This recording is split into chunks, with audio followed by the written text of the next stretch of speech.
The UP समाचार। जी महोदय जी, अपना शॉर्ट इंट्रोडक्शन दे दें। मेरा नाम किशोर खट्टर हुआ। मैं सावी बेकर महमूदगंज का प्रोप्राइटर ओनरशिप हूँ। मैंने अभी ये शॉप 31 जुलाई को खोली है, जिसमें मेरे यहाँ कन्फेक्शनरी के total items, cake, pastry, cold drink, chips, तमाम तरीके घरेलू वस्तुएं जो इस्तेमाल में आती हैं, तो सबका रिटेलर हूँ। और ज़्यादा मैं क्या बोलूँ सर, अगर संक्षेप के साथ। जी एब्सोल्युटली सर, अगर बात की जाए तो हम लोग वर्तमान में आपके पास आए हैं कि इस समय सर पेरेंट्स मिलावटी सामान और जंक फूड और सेहत के लिए जो चीज़ें ख़राब हैं उन चीज़ों का इस्तेमाल किसी प्रोडक्ट में जो लोग करते हैं उनके लिए सर एक शॉर्ट ऑफ क्वेश्चन आपके। देखिए महोदय, क्या होता है कि बेकरी आइटम में अगर आप ब्रांडेड कंपनियों का माल बेचते हो, वो महंगी ज़रूर होती हैं, लेकिन क्वालिटी के साथ कॉम्प्रोमाइज़ नहीं होता है उसमें। और लोकल जो बनारस से बनी हुई बेकरी प्रोडक्ट्स होते हैं, उसमें सस्ती ज़रूर होती हैं। कंज्यूमर को वही चीज़ चाहिए, लेकिन ब्रांडेड चीज़ों से वो दूर भागता है। इसीलिए बड़े बड़े शोरूम खाली रहते हैं, छोटी शॉप पे भीड़ रहती है। क्योंकि छोटी दुकानें प्रोडक्ट नहीं बेचती हैं, बड़ी दुकानें प्रोडक्ट बेचती हैं, इसके कस्टमर जाना ही नहीं चाहते उन लोग के यहाँ। इसीलिए आप बनारस में किसी भी मोड़ पे चले जाइए, किसी भी ब्रांड को देख लीजिए, बड़े बड़े शोरूम खाली हैं। उसी वही लोकल प्रोडक्ट में चले जाइए, उनके यहाँ भीड़ है। ये तो कंज्यूमर को खुद ही सोचना पड़ेगा मुझे आगे के लिए क्या करना है। सर, अगर देखा जाए तो आप बिज़नेस में एक जाने माने प्रतिष्ठित व्यक्तित्व में आते हैं। इस समय ऑनलाइन और ऑफलाइन के बीच सर एक द्वंद्व चल रहा है कि ऑनलाइन ज़्यादा कंफर्टेबल है कि ऑफलाइन, और दोनों व्यापारी एक दूसरे से क्या लगता है सर?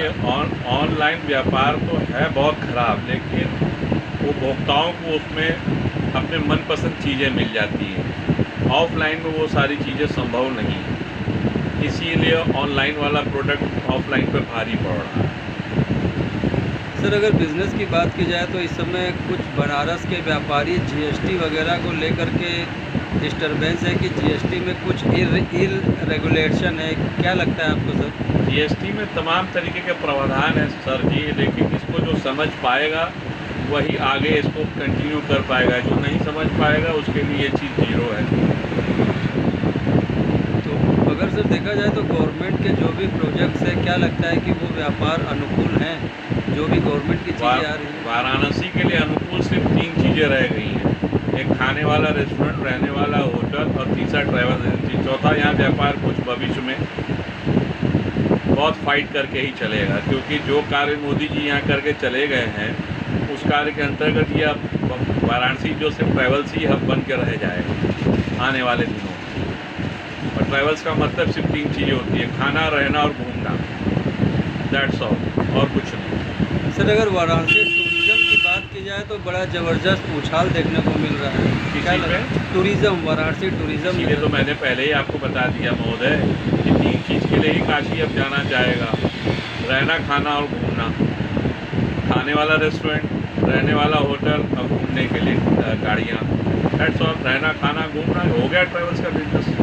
सर, जहाँ तक हम लोग की जानकारी है कि आप बच्चों को कुछ मैनेजमेंट्स की जानकारियाँ भी देते हैं, टिप्स भी देते हैं। सर, इस समय युवा जो हैं वो स्टार्टअप या गवर्नमेंट जॉब, इसको लेके कंफ्यूजन में है। सर, आपके हिसाब से क्या लगता है, जॉब्स बढ़िया है कि स्टार्टअप कुछ अपना बढ़िया है?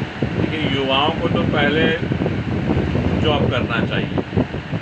क्यों करना चाहिए? ताकि उनको पहले ये भविष्य में आने वाली चुनौतियों का उसमें सामना करने को मिलेगा। अगर वो डायरेक्ट व्यापार में आ जाते हैं तो वो अपने परिवार की पूंजी को डुबा देते हैं। इसीलिए उनको पहले जॉब करके ये देखना चाहिए कि मेरे लिए अच्छा क्या है, बुरा क्या है। जॉब में उनको तमाम तरीके की बातों से रूबरू होना पड़ेगा, जो कि व्यापार में नहीं हो पाएगा। जॉब में भी आपको 12 से 13 घंटा दूसरों को देना और अपने काम में भी देना। तो अपने काम में तब आना चाहिए जब आप मार्केट में तजुर्बा सब ले चुके हो, तब आप जॉब में आइए, तब आपको दिक्कत नहीं हो। डायरेक्ट अगर आप जॉब करने छोड़ करके आप अगर जॉब करते हैं युवा लोग, तो उनको परेशानी का सामना करना पड़ेगा, क्योंकि उनको जानकारी कुछ नहीं रहती कि व्यापार को किस तरीके से चलाया जाए। नौकरी में ये चीज़ शुरू से समझाई जाती है। ये प्रोडक्ट 10 का है तो हमको 11 में कैसे बेचना है, 12 में कैसे लेके जाना है, कंज्यूमर को कैसे टाई अप करना है। व्यापार में अगर डायरेक्ट ही आप करेंगे तो फेल हो जाएगा, क्योंकि जानकारी कुछ नहीं होती।